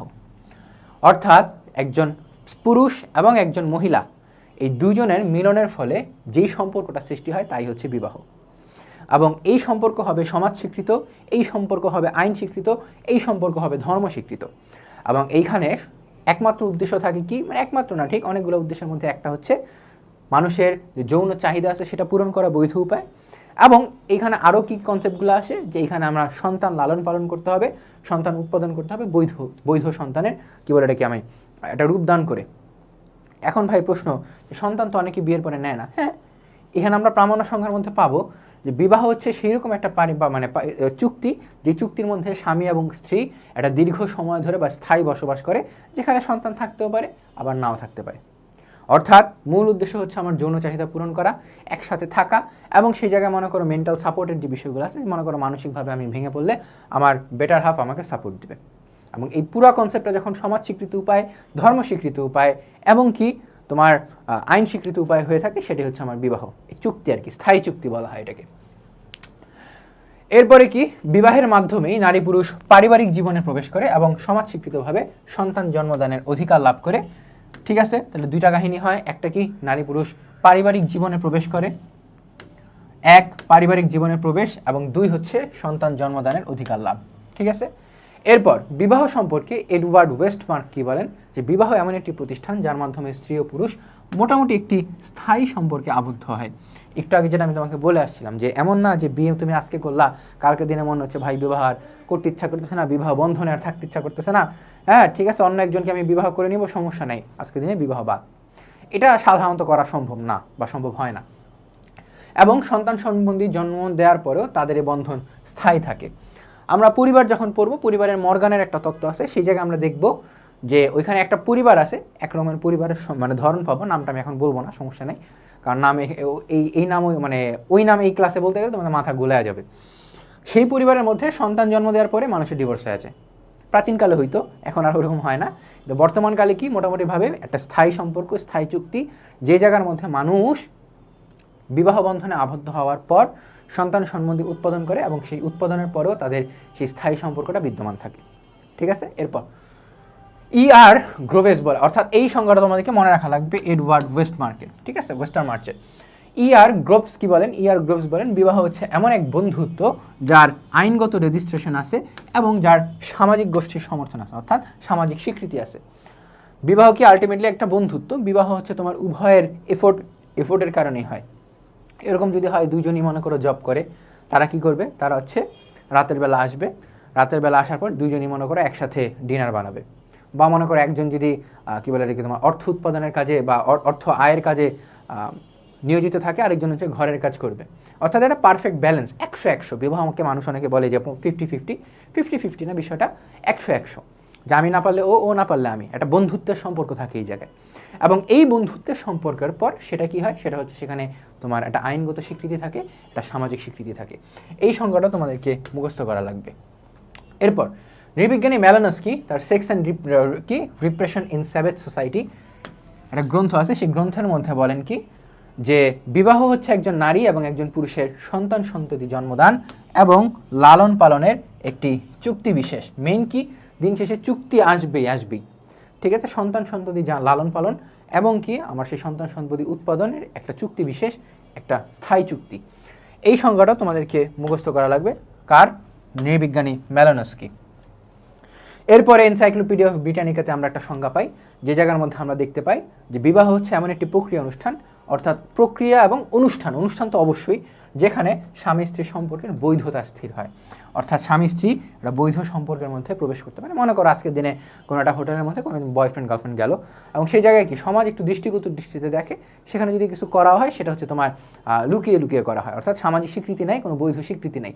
কিন্তু বিবাহের মাধ্যমে একজন হাজব্যান্ড ওয়াইফ যদি কোনো জায়গায় যায়, সেটাকে মানুষ বৈধ চোখে দেখে যে না, তারা তো একসাথে থাকতেই পারে। তারা বরং একসাথে না থাকাটাই অস্বাভাবিক, যে একসাথে না থাকলে মানুষ জিজ্ঞাসা করবে কী হয়েছে তোমাদের মধ্যে কি সম্পর্ক খারাপ হয়েছে নাকি, এরকম। অর্থাৎ মানুষ প্রশ্ন করা শুরু করবে। পাশাপাশি দৈহিক মিলনের উদ্দেশ্য হলো জীবনের পরিপূর্ণ সংহতির মাধ্যমে পরিবার প্রতিষ্ঠা করা।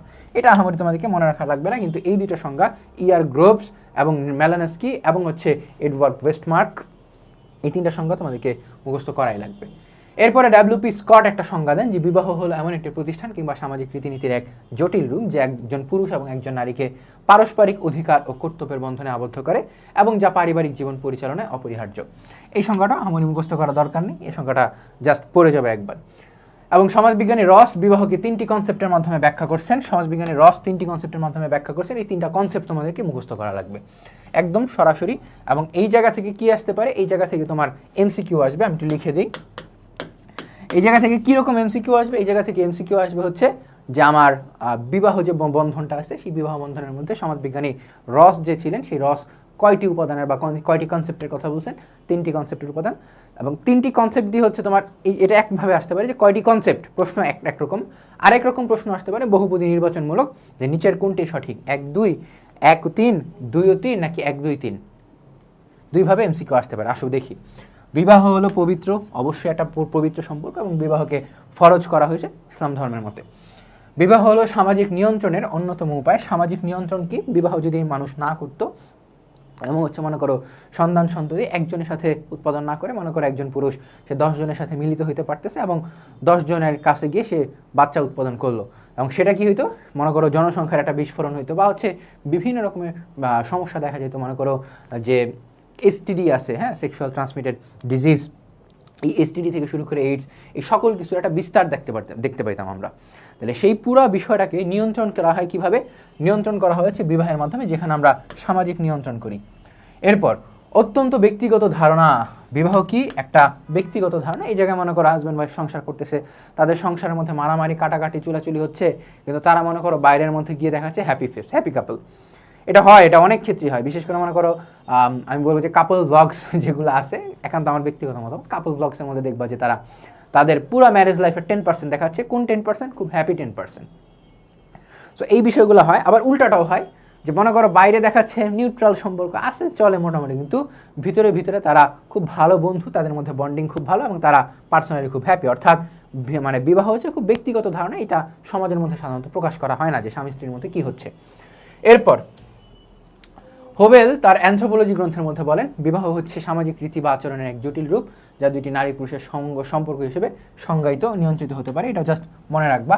এরপরে সমাজবিজ্ঞানী রবার্ট লুই বলছেন, বিবাহ হচ্ছে দুজন নরনারীর মধ্যে সম্পর্ক রচনা যা সমাজ কর্তৃক অনুমোদিত। এই সংজ্ঞাটা অনেক সহজ। এই সংজ্ঞাটা আমি স্টুডেন্ট থাকলে আমি মনে রাখতাম, উপরের মধ্যে মনে করো কোনো একটা বাদ দিয়ে দিতাম। অর্থাৎ যে কোনো 3টা সংজ্ঞা তুমি খুব ভালো করে মনে রাখবা। যে কোনো 3টা সংজ্ঞা মনে রাখতে পারলে মোটামুটিভাবে এনাফ প্রামাণ্য সংজ্ঞা হিসেবে। এরপরে তুমি বলতে পারো নিজের মতো, অতএব বিবাহ বলতে বোঝায় স্বামী ও স্ত্রীর মধ্যে বা একজন পুরুষ ও একজন নারীর মধ্যে এমন কোনো এক সম্পর্ক বা চুক্তি, যে চুক্তি হচ্ছে মোটামুটিভাবে স্থায়ী, যেখানে সন্তান থাকতেও পারে নাও থাকতে পারে। এটা হচ্ছে নিজের মতো একটা সংজ্ঞা দিবা, কিন্তু এর বাইরে গিয়ে হচ্ছে এই জায়গার মধ্যে থেকে যে কোনো 3টা প্রামাণ্য সংজ্ঞা তোমাকে মুখস্থ করা লাগবে। এরপরে বাংলাদেশের প্রেক্ষিতে মুসলিম আইন অনুযায়ী বিবাহ হচ্ছে ধর্ম কর্তৃক অনুমোদিত একটি দেওয়ানি চুক্তি। এই সংজ্ঞাটা তুমি মুখস্থ করতে পারো চাইলে। এটা খুব সহজ এবং ছোট একটা সংজ্ঞা। বিবাহ কি? ধর্ম কর্তৃক অনুমোদিত এক কী বলে এটাকে, দেওয়ানি চুক্তি। আমি পার্সোনালি ইন্টার লাইফে থাকতে নর্ডেম কলেজে পড়াকালীন কী করতাম জানো, যে আমার খাতাই থাকতো মনে করো 5 সাবজেক্টের বা তোমার 4 সাবজেক্ট আর কি, আর্টসের 4টা সাবজেক্ট, 4 সাবজেক্টের 4টা খাতাই থাকতো আমার। এবং ছোটো খাতা, ওই যে 120 পেজের বা হচ্ছে এরকম কিছু পেজের কিছু খাতা পাওয়া যায় না, সেই খাতাগুলা, বা হচ্ছে তোমার যারা দিস্তা পেজ ইউজ করো, আমি এককালে দিস্তা পেজ অনেক ইউজ করছিলাম, যে 22টা করে পেজ থাকতো। তো সেরকম একটা খাতা নিবা। সেরকম একটা খাতা নেওয়ার পর তুমি কি করবা, শুধুমাত্র সংজ্ঞাগুলো লিখবা। ওই খাতা থাকবে হচ্ছে সংজ্ঞার খাতা। যেমন মনে করো তোমার সমাজ বিজ্ঞান আছে, সমাজ বিজ্ঞান উপরে লিখবা হচ্ছে সমাজ বিজ্ঞান প্রথম পত্র, তারপরে হেডলাইন দিবা চ্যাপ্টার 1। চ্যাপ্টার 1-এ যতগুলো সংজ্ঞা লাগে প্রামাণ্য সংজ্ঞাগুলো লিখবা, বা হচ্ছে নিজের মতো করে যদি কোনো সংজ্ঞা দিতে চাও সেটা লিখবা। তারপরে অন্য পেজ চ্যাপ্টার 2, হ্যাঁ, তারপর চ্যাপ্টার 3, এরকম 10টা চ্যাপ্টারের জন্য 10টা চ্যাপ্টারের সংজ্ঞা। এরপর হচ্ছে তুমি সেকেন্ড পেপারে যাবা। সাধারণত আমাদের কলেজে কী হয়েছিল, আমাদের নর্ডেম কলেজে ফার্স্ট ইয়ারে ফার্স্ট পেপার পড়াইছে, সেকেন্ড ইয়ারে সেকেন্ড পেপার পড়াইছে। কিন্তু অনেক কলেজে হচ্ছে বাংলাদেশে ফার্স্ট পেপার সেকেন্ড পেপার একসাথেই পড়ায়, সেটাও করতে পারো, সমস্যা নেই। তারপরে হচ্ছে আমার যখন 10টা চ্যাপ্টারের সংজ্ঞা লেখা শেষ, তারপরে হচ্ছে আমি অন্য একটা পেপারে যাব, সেকেন্ড পেপারে গিয়ে সেকেন্ড পেপারে 10টা চ্যাপ্টারের সংজ্ঞাগুলো লিখবো। তো সংজ্ঞার জন্য তোমার আলাদা একটা খাতা দরকার, কারণ ভিতরে যে কনসেপ্ট আছে, পয়েন্ট হয় না, সেটা তুমি পরীক্ষার আগে রাতে এমনি দেখলেও মনে রাখতে পারবা। সংজ্ঞাতে মানুষ প্যারা খায়, আমি নিজেও এই সংজ্ঞাতে এককালে অনেক বেশি পরিমাণে প্যারা খেয়ে আসছিলাম। এরপর ধর্ম কর্তৃক অনুমোদিত একটি দেওয়ানি চুক্তি। এক্ষেত্রে 2টি পক্ষ থাকে, এক পক্ষ প্রস্তাব পেশ করে এবং অপর পক্ষ তা গ্রহণ করে, এবং 2 পক্ষেরই কিছু আইনগত অধিকার ও দায়িত্ব থাকে। সাধারণত ছেলে পক্ষ পেশ করে এবং মেয়ে পক্ষ গ্রহণ করে থাকে, যেটা হচ্ছে আমাদের বাংলাদেশের সমাজের স্টেরিওটাইপ, যে ছেলে প্রপোজ করবে, মেয়ে অ্যাকসেপ্ট করবে। কিন্তু এর উল্টাটাও হইতে আমি দেখছি, এবং অনেক ক্ষেত্রে এখনও হয়, আমাদের নিউ জেনারেশনের ক্ষেত্রে এই বিষয়গুলো প্রযোজ্য। এছাড়া হচ্ছে তোমার উভয় পক্ষের কিছু আইনগত অধিকার ও দায়িত্ব থাকে। উভয় পক্ষের দায়িত্ব কি, মনে করো হাজব্যান্ড যদি কী বলে টাকা পয়সা ইনকাম করে, কি ওয়াইফ হচ্ছে তার ঘর বাড়ি সামলাবে, বা হচ্ছে তোমার উল্টাটাও হইতে পারে, যে হাউস হাজব্যান্ড যেটাকে আমরা বুঝি সেটাও হইতে পারে, সেটাও খুব নর্মালাইজড একটা বিষয়। এছাড়াও উভয় পক্ষের আইনগত অধিকার কি, আইনগত অধিকার হচ্ছে মনে করো যে তুমি হাজব্যান্ড হিসেবে তোমার ওয়াইফের ভরণ পোষণ দিবা। ওয়াইফের অধিকার কি, সে যদি আমাকে মানসিকভাবে নির্যাতন করে তাহলে সে কাবিনের মনে করো 10 লক্ষ টাকা তাকে দেওয়া লাগবে। অর্থাৎ 2 পক্ষেরই একটা ব্যালেন্স থাকবে, 2 পক্ষে একটা আইনগত অধিকার থাকবে। এরপর অতএব বলা যায় স্বামী স্ত্রীর মধ্যে বৈধ যৌনাচার, অর্থাৎ একটা ডিফল্ট সংজ্ঞা দিতেছি নিজেদের মতো সংজ্ঞা, বৈধ যৌনাচার সন্তান উৎপাদন ও লালন পালনের জন্য ধর্মের অনুমোদন এবং হচ্ছে আইনের সমর্থন বা আইনের অনুমোদনে যেই চুক্তি হয় সেই চুক্তিটাই কি, সেই চুক্তি হচ্ছে বিবাহ। অর্থাৎ এতক্ষণ যা বলছি তার একটা আলটিমেট সামারি এই জায়গায় দেওয়া হয়েছে। এরপর বিবাহের বৈশিষ্ট্য। বিবাহের মধ্যে তোমার অনেকগুলো বৈশিষ্ট্য পাই, আমরা ডিরেক্ট বৈশিষ্ট্যের মধ্যে গেলাম। প্রথম হচ্ছে তোমার স্বামী স্ত্রী উভয়ের মধ্যে যৌন চাহিদা পূরণ, অর্থাৎ এতদিন পর্যন্ত আমরা যৌন চাহিদা পূরণ করিনি কেন, কারণ হচ্ছে এই বিষয়টা হচ্ছে তোমার সমাজ স্বীকৃত না, এবং সমাজ স্বীকৃত উপায়ে যৌন চাহিদা পূরণ করতে গেলে তোমাকে বিবাহ করা লাগবে। এরপরে কি, স্বামী স্ত্রীর মধ্যে বৈধ সম্পর্ক সৃষ্টি। অন্য কোনো সম্পর্ক তুমি যদি সৃষ্টি করতে চাও, মনে করো গার্লফ্রেন্ড বয়ফ্রেন্ড যদি একসাথে বসবাস করতে চায়, লিভ টুগেদার, যেটা সেটা আমাদের সমাজে সাধারণত ভালো চোখে দেখা হয় না এবং সামাজিক একটা স্বীকৃতি থাকে না, অর্থাৎ সেটা অবৈধ সম্পর্ক হয়ে যায়। তাহলে বৈধ সম্পর্কের জন্য তোমাকে কী করতে হবে, বিবাহ করতে হবে। এরপর বিবাহের মাধ্যমে স্বামী স্ত্রী মিলনের ফলে ভূমিষ্ঠ সন্তান বৈধ সন্তান হিসেবে সমাজে স্বীকৃতি পায়। অর্থাৎ মনে করো অবৈধ একজন সন্তান হয়ে গেছে, অবৈধ সন্তানকে তুমি গার্লফ্রেন্ড বয়ফ্রেন্ডের সাথে যৌনাচার করছো এবং সেই জায়গায় একজন কী বলে এটাকে তোমার অবৈধ একটা সন্তান জন্ম হয়েছে। সমাজ কিন্তু সেই সন্তানের স্বীকৃতি দিবে না, সমাজ বলবে যে না, সমাজ সেই সন্তানকে পদে পদে তোমার অপমান সহ্য করা লাগবে। কারণ কি? কারণ হচ্ছে তোমার তার বাবা মা বিবাহ করেন। যদি সেটা সন্তানের দোষ না আলটিমেটলি, এবং এই বিষয়টা তোমার আমাদের বাংলাদেশে অনেক বেশি বাড়তেছে আস্তে আস্তে। ভালো নাকি খারাপ সেটা সোশিওলজি কখনো বলে না, আমিও বলবো না, কিন্তু এই বিষয়টা আস্তে আস্তে বাড়তেছে। অর্থাৎ তাইলে আলটিমেটলি তুমি যদি সেই সন্তানকে ভালো রাখতে চাও ভবিষ্যতে, সেই সন্তানের যদি বৈধ স্বীকৃতি দিতে চাও, তাহলে তোমাকে বিবাহ কার্যক্রম সম্পন্ন করতে হবে। এরপরে বিবাহের অন্যতম গুরুত্বপূর্ণ বৈশিষ্ট্য কি? সমাজ ব্যবস্থাকে টিকিয়ে রাখা। সমাজ ব্যবস্থা কীভাবে বিবাহের মাধ্যমে টিকে থাকে? যে তুমি যখন বিবাহ করতেছো, তখন সেই বিবাহ করতে গেলে তুমি দেখবা যে সমাজ তোমাকে সেই সাপোর্ট দিতেছে। অর্থাৎ সমাজের মধ্যে একটা পরিবার ব্যবস্থা হচ্ছে বিবাহের মাধ্যমে। সমাজের মধ্যে কি একটা স্ট্রাকচার দেওয়া হইতেছে যে এই আলাদা পরিবার, এই আলাদা পরিবার, এই আলাদা পরিবার, এই আলাদা পরিবার, এবং এ হচ্ছে উপরতলা পরিবার, এ হচ্ছে ধনী পরিবার, এবং এ হচ্ছে তোমার কী বলে এটাকে অনুলোম পরিবার, এ হচ্ছে কী বলে প্রতিলোম পরিবার, এ হচ্ছে অন্তর্গোত্রীর বিবাহ করছে, হচ্ছে কী বলে বহির্গত বিবাহ করছে, এরপরে কি ক্রস কাজিন ম্যারেজ, এই সকল প্রকারভেদ আমরা জানবো। এবং এই পুরা স্ট্রাকচারও বলা হচ্ছে সমাজটাকে, মনে করো যদি তুমি সিঁড়ির মতো চিন্তা করো, সমাজটাকে তুমি যদি সিঁড়ির মতো চিন্তা করো, এই সিঁড়িটা টিকে থাকলে পুরো সবগুলো সিঁড়ি টিকে থাকবে। তাহলে পুরো সামাজিক স্ট্রাকচার দাঁড় করে রাখতে তোমাকে বিবাহ করতে হবে। এরপর বিবাহের মাধ্যমে পরিবার গড়ে ওঠে এবং সমাজ গঠনের মাধ্যমে রাষ্ট্র টিকে থাকে। এবং পরিবার গড়ে না উঠলে তুমি কী করতে? পরিবার, ওই যেটা একটু আগে বললাম, এই সেম কথায় স্ট্রাকচার। পরিবার গঠন করার একটা পূর্ব শর্ত কি? পরিবার গঠনের পূর্ব শর্ত হচ্ছে তোমাকে বিবাহ করা লাগবে। এরপর সমাজের স্থায়িত্ব রক্ষা, যে সমাজ কি টিকে থাকবে নাকি থাকবে না, এই স্থায়িত্ব রক্ষার নিশ্চয়তা দেয় কি? এই স্থায়িত্ব রক্ষার নিশ্চয়তা দেয় হচ্ছে বিবাহ। এরপরে বিবাহের মাধ্যমে মানুষের যাবতীয় সামাজিক সম্পর্ক নির্ধারিত হয়।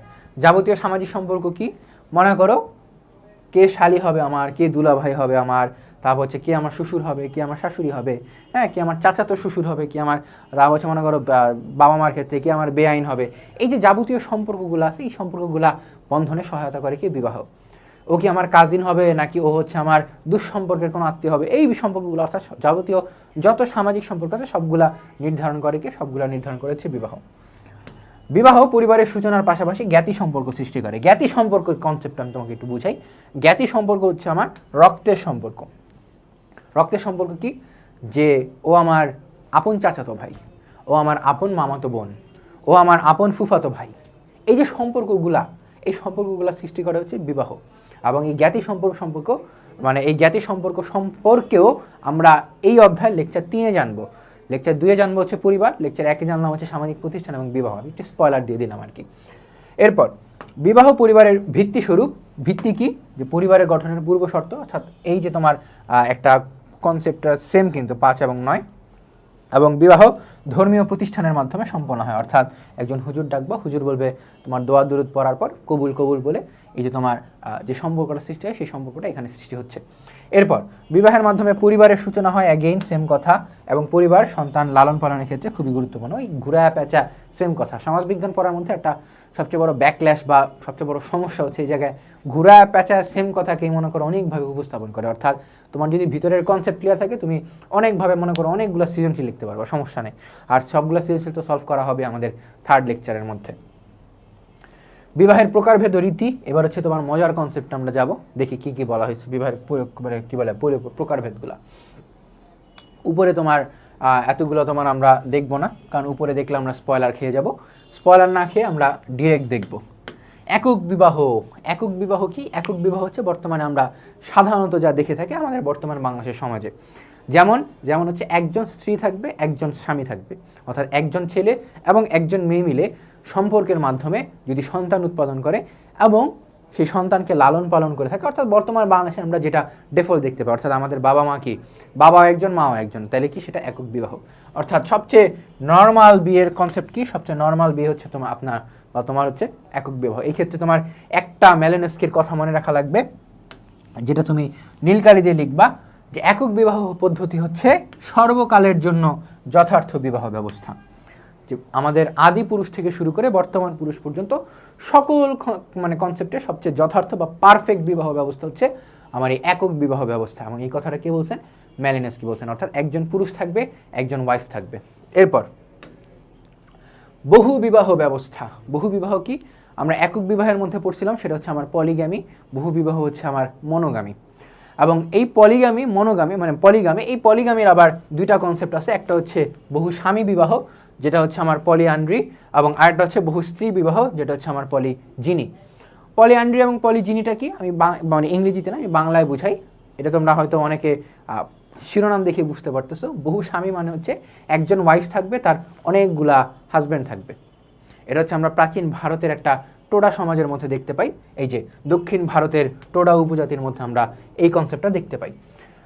এরপরে কি বহু স্ত্রী বিবাহ। বহু স্ত্রী বিবাহ হচ্ছে একজন স্বামী থাকবে, যার অনেকগুলা ওয়াইফ থাকবে। এবং এই কনসেপ্টটা হচ্ছে আমাদের বর্তমান কালে আহামরি নাই, কিন্তু কিছুদিন আগেও ছিল, যে একজন কি বলে এটাকে পুরুষের মনে করো 4-5টা স্ত্রী থাকবে। এই কনসেপ্টটা আগে ছিল। এই যে বর্তমানে হিন্দু ও মুসলিম সমাজে এই ধরনের বিবাহ প্রথা দেখা যায়, এবং প্রাচীনকালে ব্যাবিলনবাসী ও হিব্রুদের মধ্যে এই কনসেপ্টটা সবচেয়ে বেশি দেখা যেত। ব্যাবিলন এবং হিব্রুদের মধ্যে এই কনসেপ্ট বেশি দেখা যেত, যে একজন ছেলে থাকবে এবং তার আশেপাশে অনেকগুলো ওয়াইফ থাকবে। এরপর গোষ্ঠী বিবাহ। গোষ্ঠী বিবাহ কি? Group marriage. এটাকে আমরা দলগত বিবাহ নামে অনেকে চিনি। ঠিক আছে, তোমাকে যদি প্রশ্ন করা হয় যে গোষ্ঠী বিবাহ বা হচ্ছে দলগত বিবাহ, ঠিক আছে, দলগত বিবাহটা কি? দলগত বিবাহ হচ্ছে সেই বিবাহ যে জায়গার মধ্যে একদল পুরুষ থাকে যারা হচ্ছে আপন ভাই। কনসেপ্টটা বুঝো। একদল পুরুষ থাকে যারা হচ্ছে আপন ভাই এবং হচ্ছে র্যান্ডম মেয়ে।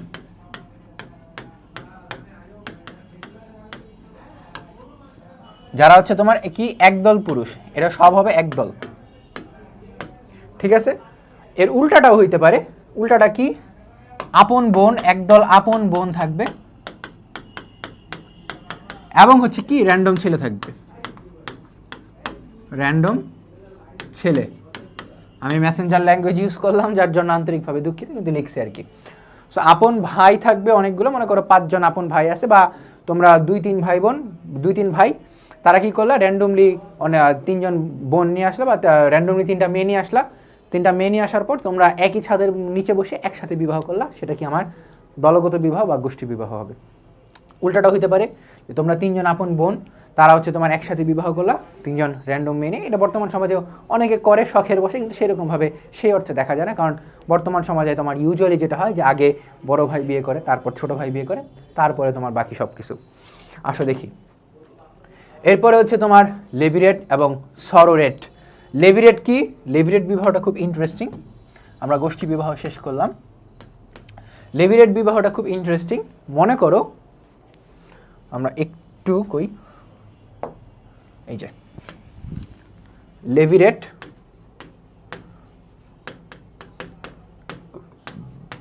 সরোরেট। লেভিরেট কি?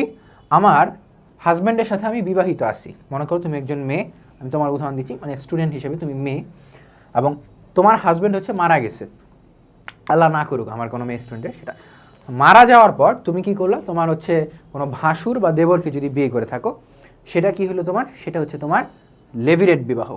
তাইলে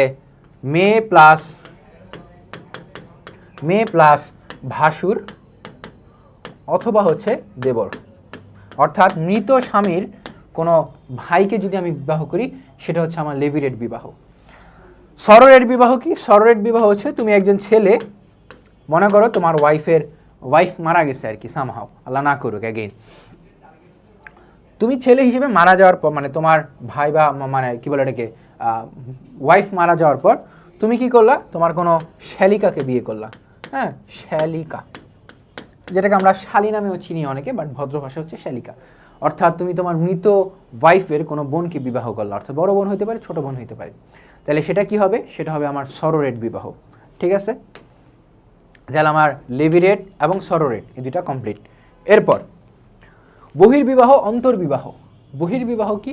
এই কনসেপ্টটা সাধারণত আমরা হিন্দু সমাজের মধ্যে দেখতে পাই। এই দুইটা কনসেপ্টকে আমার হিন্দু সমাজের মধ্যে আমরা দেখতে পাই। হিন্দু সমাজের মধ্যে এই কনসেপ্টটা দেখতে পাচ্ছি।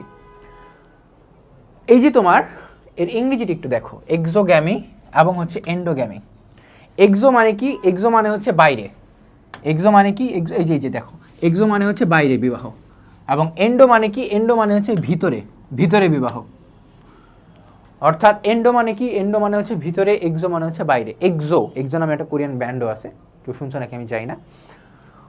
হিন্দু সমাজের মধ্যে যখন দেখা যায় যে হিন্দু সমাজে 4টা গোত্র আছে আমরা জানি, ব্রাহ্মণ, ক্ষত্রিয়, কি বৈষ্ণব, শূদ্র। কোনো একজন ব্রাহ্মণ সমাজের লোক যদি শূদ্র সমাজের লোককে বিবাহ করে, দেখো ব্রাহ্মণ সমাজের লোক যদি শূদ্র সমাজের লোককে বিবাহ করে, সেটা হচ্ছে আমার বহির্গামী বা বহির্বিবাহ, যেটাকে আমরা এক্সোগামীও বলতেছি। এবং ব্রাহ্মণ সমাজের লোক যদি শুধুমাত্রই ব্রাহ্মণ সমাজকে বিয়ে করে এবং তারা যদি বাকি 3 সমাজে না বিয়ে করে, অর্থাৎ নিজেদের গোত্রের মধ্যে বিয়ে করতে পারে, তাহলে সেটাকে আমরা বলতেছি অন্তর্বিবাহ। ঠিক আছে, এরপর কাজিন বিবাহ। কাজিন বিবাহ হচ্ছে তোমার একটু ইন্টারেস্টিং, একটা হচ্ছে আমার প্যারালাল কাজিন, একটা হচ্ছে আমার ক্রস কাজিন। প্যারালাল কাজিন কি, আমরা আরেকটা তোমার ফাঁকা স্লাইড নেই। প্যারালেল, আরেকটা কি ক্রস। আপাতত শুধু এতটুকু মনে রাখো, বাকিটা তোমরা লিখে আসতে পারবা। প্যারালাল কাজিন হচ্ছে আমার সেই বিবাহ যে জায়গার মধ্যে আমি আমার 2 সাইডেই মানে আপনজন, মনে করো তোমার চাচাতো ভাই বোন, ভাই অথবা বোন দুইটাই হতে পারে, তুমি ছেলে হলে বোনকে বিয়ে করবা, আর যদি তুমি মেয়ে হও তাহলে ভাইকে বিয়ে করবা। চাচাতো অথবা হচ্ছে আমার খালাতো, অর্থাৎ মায়ের সাইডের মা, ভাইয়ের সাইডের ভাই, মানে বাবার সাইডের ভাই, মায়ের সাইডের কী বলে এটাকে, মায়ের সাইডের বোন, বা হচ্ছে তোমার বাবার সাইডের ভাই, অর্থাৎ ছেলে মানে বাবার সাইডের কথা বলতেছি, বাবার সাইডের ছেলে, মার সাইডের মেয়ে, সেটা হচ্ছে আমার প্যারালাল। ক্রস কি, ক্রস হচ্ছে আমার উল্টাটা, যে আমার মনে করো কি বলবো এটাকে, এটা হচ্ছে ক্রোমোজোমের ক্ষেত্রে এই নামগুলো আসে, তোমাকে 9-10 তোমরা পড়ছো কিনা জানি না। ছেলেদের ক্রোমোজোম হচ্ছে, আমি তোমাকে একটু দেখাই, মানে বিস্তারিত বলবো না, জাস্ট একটু দেখাবো। ছেলেদের ক্রোমোজোম হচ্ছে তোমার XY থাকে, এবং মেয়েদের ক্রোমোজোম হচ্ছে শুধু X থাকে, ডাবল X। তাইলে মেয়েদের যেহেতু ডাবল X, এই জন্য এটাকে বলা হচ্ছে আমার ক্রস। ঠিক আছে, ক্রস কাজিন কি, যে আমার মনে করো মায়ের সাইডের ভাই, তাহলে কি আমার মামাতো, অর্থাৎ উল্টা ক্রস হচ্ছে আমার বিষয়টা মামাতো। অথবা কি আমার, অথবা হচ্ছে আমার বাবার সাইডের বোন, বা হচ্ছে ফুফাতো। এগুলা শুনতে একটু খারাপ লাগতেছে, কারণ এগুলা সাধারণত আমাদের দেশে হয় না, until unless you are Chattogram, sorry যারা চট্টগ্রাম থেকে দেখতেছো, জাস্ট মজা নিলাম, কিছু মনে করিও না। ইউজুয়ালি পাকিস্তানে এই রকমের বিবাহ অনেক বেশি পরিমাণে দেখা যায়, যে কাজিনকে বিবাহ করা। প্যারালেল বিবাহ কি, প্যারালেল হচ্ছে বাবার সাইডের ভাই, মায়ের সাইডের বোন, অর্থাৎ তোমার চাচাতো ভাই বোন অথবা হচ্ছে তোমার খালাতো ভাই বোন। ক্রস কাজিন কি, ক্রস কাজিন হচ্ছে তোমার মায়ের সাইডের ভাই, তাইলে কি আমার মায়ের সাইডের ভাই কি আমার ফুফা, কি বলে মামাতো নাকি, হ্যাঁ মামাতো, অথবা হচ্ছে তোমার বাবার সাইডের বোন, যেটা হচ্ছে আমার ফুফাতো।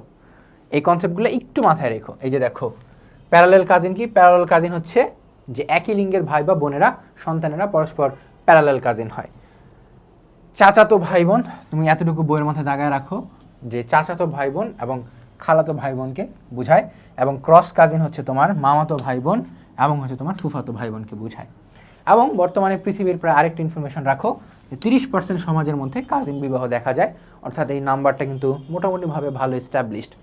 এই কনসেপ্টটা আস্তে আস্তে তোমার জনপ্রিয়তা হারাচ্ছে, কারণ কাজিনরা বিবাহ করলে হয় কি, যে সন্তান উৎপাদিত হবে সেই সন্তানের রোগ বিরোগ্য হওয়ারগুলার পসিবিলিটিস অনেক বেশি থাকে। এরপর অনুলোম বিবাহ, প্রতিলোম বিবাহ। অনুলোম বিবাহ কি, অনুলোম বিবাহ হচ্ছে, আমি তোমাকে একটু দেখাই। অনুলোম প্রতিলোম,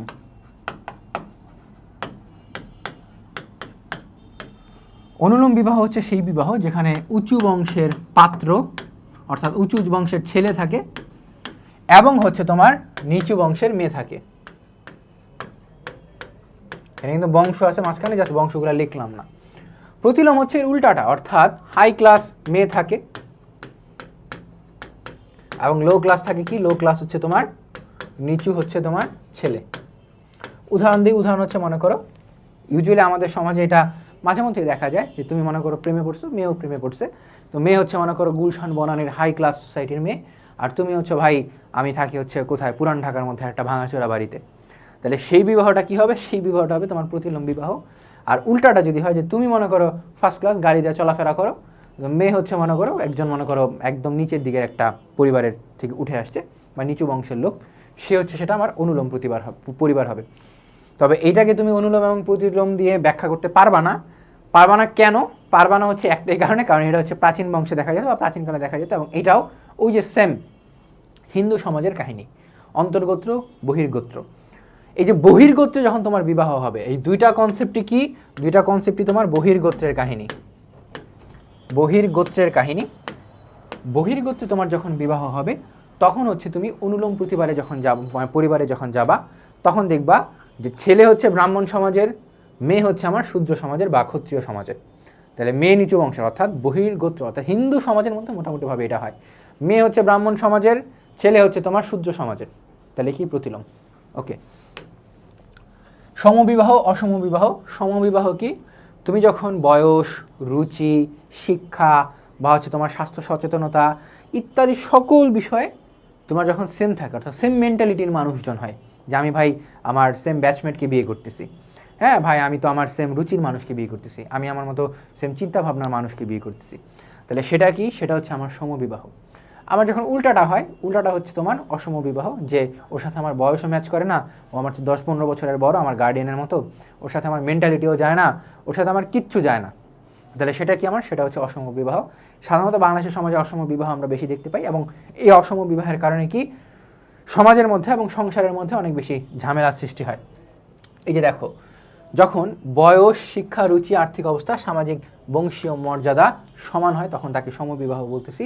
অসমবিবাহ কি? অসমবিবাহ হচ্ছে তোমার এই উক্ত বিষয়গুলো যখন সেম থাকে না, এবং এই জায়গায় নবদম্পতির পারিবারিক সম্পর্কে গড়মিলের সম্ভাবনা বেশি থাকে, অর্থাৎ ডিভোর্স রেট যখন বেশি হয় বা ডিভোর্স রেটের হওয়ার একমাত্র কারণ হচ্ছে এই অসম বিবাহ। এরপর রোমান্টিক বিবাহ ও সংযোজিত বিবাহ। বেসিক্যালি এটা হচ্ছে তোমার লাভ ম্যারেজ, অ্যারেঞ্জ ম্যারেজ। তুমি যখন প্রেম করে তোমার প্রেমিকাকে বিয়ে করতে পারতেছো, আলটিমেটলি একটা হ্যাপি এন্ডিং দেখতেছো, তখন হচ্ছে তোমার সেটা লাভ ম্যারেজ, যেটা হচ্ছে আমার রোমান্টিক বিবাহ হিসেবে চিনি। আর তোমার বাপ মা যখন তোমাকে গলায় একটা ঝুলাই দিচ্ছে, নে ভাই বিয়ে কর, তখন সেটা হচ্ছে কি? সেটা হচ্ছে আমার অ্যারেঞ্জ ম্যারেজ। দুই ক্ষেত্রেই সুখী হওয়ার সম্ভাবনা থাকে, দুই ক্ষেত্রে অসুখী হওয়ার সম্ভাবনা থাকে, সেগুলো তোমরা বাকিরা বুঝে নিও, এগুলো বলার কিছু নাই আজকের দিনে তোমার জেনারেশন মানে জেন জি যারা আর কি। ঠিক আছে, আসো এরপর বিবাহের সামাজিক গুরুত্ব। বিবাহের সামাজিক গুরুত্ব কি? বিবাহের সামাজিক গুরুত্ব বিশাল আছে। পরিবার গঠনের জন্য, তারপর সন্তানকে মানুষ করার জন্য, সন্তান জন্ম দেয়াই শুধু তার কাজ না, সন্তানকে লালন পালন করা, সন্তানের সামাজিকীকরণ বিকাশে সহায়তা করা, সামাজিক স্ট্রাকচার ঠিক রাখা, অর্থাৎ তোমার যে সামাজিক প্রতিষ্ঠান আমরা পড়ছিলাম সেই সামাজিক প্রতিষ্ঠানের গুরুত্বগুলোই বেসিক্যালি কিছুটা ম্যাচ করে হচ্ছে বিবাহের সামাজিক গুরুত্বের সাথে। এরপর আসো একদম ডিরেক্ট আমরা পয়েন্টে যাই। উপরে কি বলছে সেটা আমরা দেখবো না, উপরের মধ্যে শুধুমাত্র এতটুকু দেখবো যে বার্টন রাসেল তার ম্যারেজ অ্যান্ড মোরালস নামে একটা গ্রন্থ, এই গ্রন্থটার নামটা তোমাকে মনে রাখা লাগবে কিসের জন্য? এই গ্রন্থটার নাম তোমাকে মনে রাখা লাগবে এমসিকিউ এর জন্য। এবং এই গ্রন্থের মধ্যে কি বলছে? যে আমি বিশ্বাস করি দুইটি নরনারীর মধ্যে সবচেয়ে প্রয়োজনীয় সম্পর্ক যদি থাকে তা হচ্ছে বিবাহ। এই লাইনটা তুমি লিখে দিতে পারো পরীক্ষার হলে, নীলকালি দিয়ে অবশ্যই। বিবাহ এমন একটি পদ্ধতি যেখানে নারী পুরুষের প্রাকৃতিক চাহিদা বা যৌন আচরণ নিয়ন্ত্রিত হয়, যেখানে যৌন আচরণ নিয়ন্ত্রিত হয়। অর্থাৎ আজকের দিনে মনে করো আমরা অনেক রেড লাইট জোনের কথা জানি। রেড লাইট জোন কি? রেড লাইট জোন হচ্ছে মনে করো যৌনপল্লী, যেগুলোকে আমরা চিনি। তো এই যৌনপল্লী কনসেপ্টটা বিকশিত হয়েছে কারণ আমাদের দেশের মধ্যে, আমাদের দেশে সব জায়গায় মোটামুটিভাবে বিবাহকে সহজলভ্য করা হয়নি, অর্থাৎ বিবাহের মধ্যে বিভিন্ন আইনি মারপ্যাচ আছে, ওভারঅল বুঝতে পারতেছে যে কিন্তু এই বিবাহকে যদি সহজলভ্য করা হতো এবং মানুষের মধ্যে যে প্রাকৃতিক চাহিদাটা আছে, যৌন চাহিদা, সেটাকে যদি মেটানো হতো, তাহলে এই যে তোমার যৌনাচারের যে নিয়ন্ত্রণ, সেই নিয়ন্ত্রণটা চলে আসতো। এবং এই কারণে যৌন আচরণের নিয়ন্ত্রণটাই হচ্ছে আমার বিবাহের জন্য গুরুত্বপূর্ণ। বিবাহ করা এটার জন্য হচ্ছে গুরুত্বপূর্ণ যে বিবাহ করলে মানুষের যৌন আচরণ অটোমেটিক নিয়ন্ত্রিত হয়ে যায়। এরপর বিবাহ এমন একটি ব্যবস্থা যা সমাজ জীবনে পরিবার গঠনের পূর্বশর্ত, অর্থাৎ এতক্ষণ আমরা যা যা বলে আসছিলাম, তুমি যদি স্বামী স্ত্রী হিসেবে বৈধ মিলন করতে চাও, একজন স্ত্রী হিসেবে বা একেবারে ছেলে হিসেবে মেয়ের সাথে বা মেয়ে হিসেবে ছেলের সাথে, তাহলে তোমাকে বিবাহ বন্ধনে আবদ্ধিত হতে হবে। এবং তুমি যদি পরিবার গঠন করতে চাও, অর্থাৎ তুমি যদি সন্তান লালন পালন করতে চাও, সন্তান দেখতে চাও, সন্তানের মুখ, এবং সেই সন্তানকে যদি বৈধ সন্তান হিসেবে পৃথিবীতে পরিচয় দিতে চাও, তাহলে তোমাকে বিবাহ করতে হবে। এবং এই কারণেই বিবাহের সামাজিক গুরুত্ব অপরিসীম। এরপর বিবাহের মাধ্যমে পরিবার গঠন হয় এবং বংশ টিকে থাকে। তাহলে কি হয়? পরিবার গঠন হয় এবং বংশ টিকে থাকে।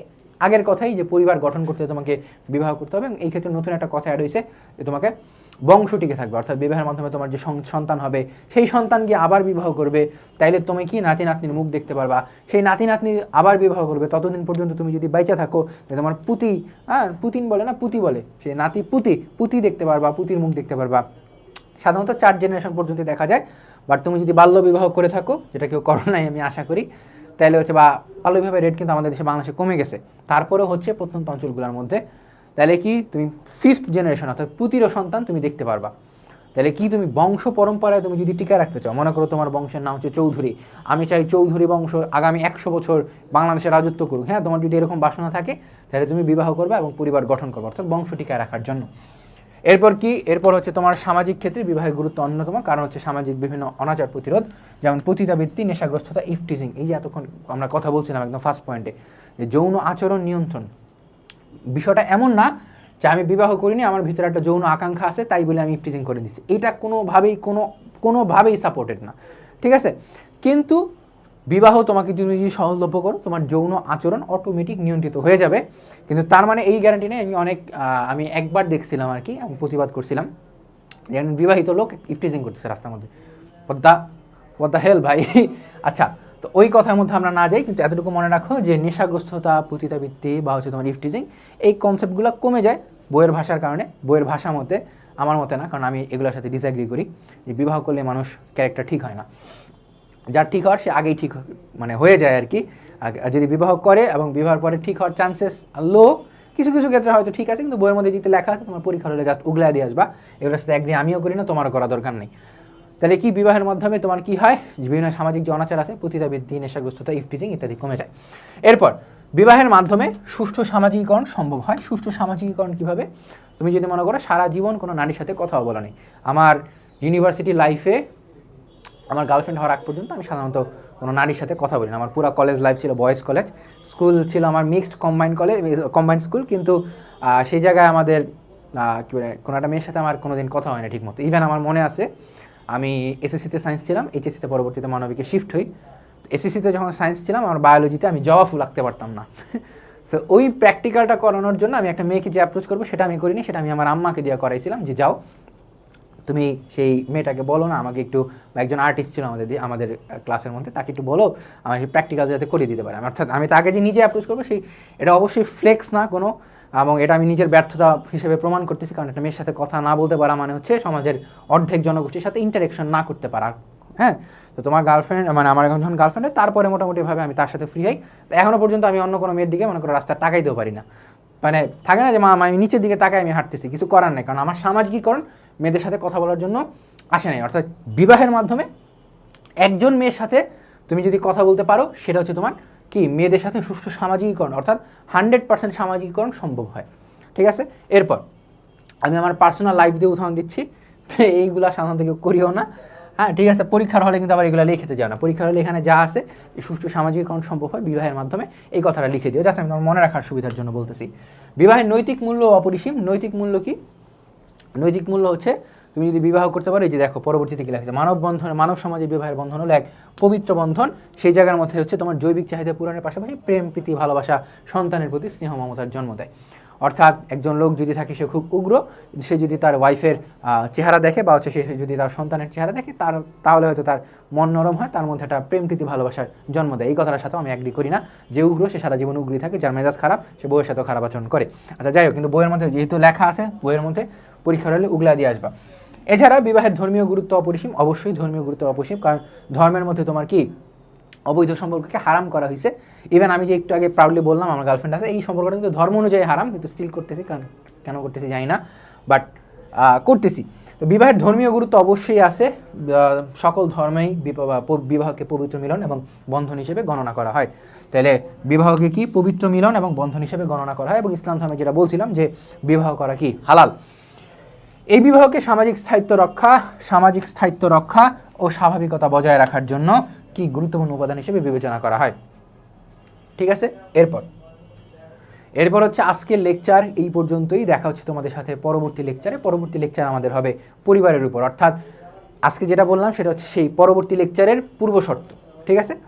দেখা হচ্ছে তোমাদের সাথে পরবর্তী লেকচারে। ততদিন পর্যন্ত ভালো থাকবে, সুস্থ থাকবে। আসসালামু আলাইকুম।